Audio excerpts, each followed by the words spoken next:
Right, so hey everyone and welcome back to another budget photography video. In this video I want to talk about phone cameras and how they achieve a DSLR / mirrorless like pictures in a much smaller form factor. Here I have a mirrorless camera. You have a lens and you have a image sensor. And if the focal length of that lens isn't long enough or isn't wide enough, you take it off and you replace it with another one. So even with this mirrorless Micro Four Thirds camera, once you get 2 or 3 lenses with it, I mean, okay, these are Canon, but they still go on this body. It gets pretty damn big. So how do you get this kind of quality but bring it even smaller? Well, this is where mobile phones come in. Now, for many, many years, mobile phone cameras were crap. They were 2, maybe 3 megapixels, and they were always blurry, and the video on it was barely even 720p. But in more recent years, video and photo taking ability on phones, especially stuff like Huawei, iPhones, and Samsungs, the camera systems that they use and the optics that they use have really gone a long way. But if we decide to go down the route of interchangeable lenses, then we come back to the same problem as the Micro Four Thirds mirrorless. The fact that when we take the lens off, we've got a nice slim body, but once we put a lens on it, that yes, okay, this one in particular is still very, very pocketable, but if we carry 3 lenses, like what a lot of phones have, then it isn't really pocketable.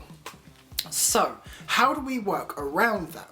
Well, we actually have a triple camera setup. On this one in particular, you have a standard camera, you have an ultra wide and a telephoto camera. Now, what I just said there is what exactly it is. It's not 3 lenses on one camera, it is literally 3 cameras. There are 3 image sensors on this phone. And that's how you get around having multiple lenses on one body and keeping the mirrorless or DSLR like quality.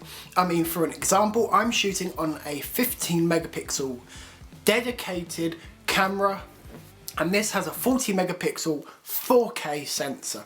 Now, don't get me wrong, this camera and this one still have their flaws, but I would never not record on a dedicated camera. And that's purely because of the quality. Yes, okay, this shoots 4K at 60 frames per second, at 30 frames per second. It shoots slow-mo. And it shoots time lapses and all them other juicy features.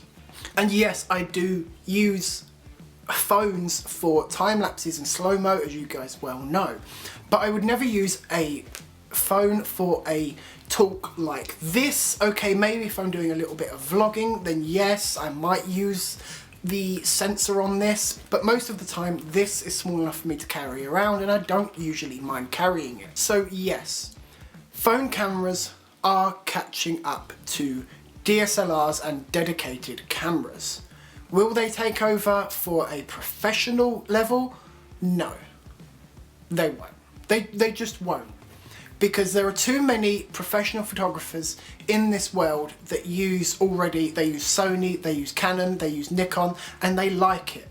They are used to that system and they have all the lenses for them, and they're just used to the system that they're using. Like with me, I'm a dedicated Canon user. I have used lots of other cameras previously, like Nikon, Sony, obviously Canon, and Olympus, and I just didn't like them. I didn't like how the menu's set up, I didn't like how they shot their images or their video, so I've gone back to Canon. Yes, okay, fair enough, I do have a Lumix Micro Four Thirds, but this isn't for my professional work. This camera is. This I use for my YouTube channel and for taking pictures of the family. And if I'm ever just taking pictures on the street, mainly because it has got that EVF, electronic viewfinder, that I can just look down, adjust the focus, adjust the zoom on it. If I want to, it's still a nice small package. It's not threatening like a 5D, for example, and it just feels better. So no, you're not going to see the next sports photographer using an iPhone at the Olympics. You are more likely to see them using a Canon 1DX Mark II or the soon to be released Mark III or a Nikon or maybe even a Sony. Sony may be less likely because there's still a lot of photographers out there that have been using Canon and Nikon for many, many years now, and they've got all the Canon and Nikon lenses. So anyway guys, thanks for joining me in this video, and I hope to see you in the next one.